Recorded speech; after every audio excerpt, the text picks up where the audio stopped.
I'm Brandon Holtz. I am in real estate and I guess part-time, full-time golfer.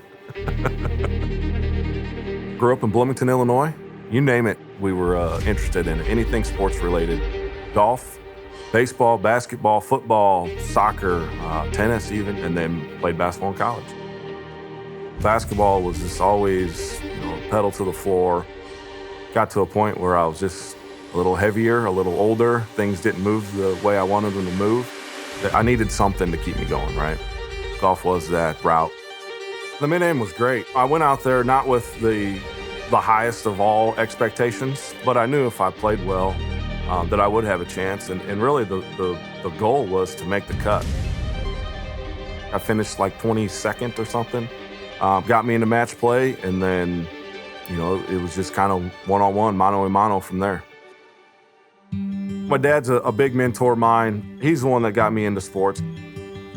One of the major reasons that I did ask him to caddy, I had 8 feet to win the U.S. Mid-Am. So I'm sitting there and I'm kind of reading the putt, and my dad's helping me, and I'm just, trying to calm myself down. I'm kind of amped up, ready to go, and he came over and said, "Hey, Brandon, you've been here 1,000 times. Just hit a good stroke and it'll go in." I still get kind of chills to this day, just telling the story again. But went over there, gave him a bear hug, and then I asked him, I said, "Hey, do you want to caddy at Augusta or do you want to caddy at the U.S. Open?" And he just kind of looked at me like, "You dummy, I'm caddying at Augusta." My family's been huge support to me. My wife's been, she's been number one since day one, especially with 2 young kids holding down the house while I get to travel. You got to have the support of your friends and specifically your family for sure. Having State Farm as a partner in this whole journey is huge. Our family is based on how we treat each other and what we take and what we receive. Like a good neighbor, I think that just solidifies who State Farm is as a company, and then solidifies the local community around it. Augusta is kind of like a full circle with our family. My dad won 2 tournament badges back in 2004, and we've been going to the Masters ever since.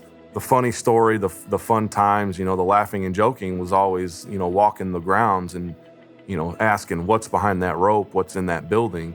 He got the badges in 2004, and I get to return the favor with him getting inside the ropes in 2026. Augusta, the feeling is somewhat, I feel like I want to say I'm ready for it, but, when you got 50,000 plus, standing there looking at you when you're on the first tee, that's just going to be something that you have to experience to feel it. I'm trying to stay, pretty present. But again, I think it's, like Wednesday, the family and kids day, and my 2 littles and my wife and their, caddy bibs out there playing. That's going to be a very emotional day. I'm hoping that I can get all the emotions out that Wednesday. That way I can be ready to go Thursday. It's all the work that you do behind the scenes is what you need to get to where you need to be. Don't give up, never give up, really. I mean, I would have never even dreamt of being where I am if I gave it a good couple years and, I'm done. Golf it was always a secondary sport. And then I switched it to put in a lot of the work that needed to be put in. And here we are at 39 years old and playing in Augusta, right?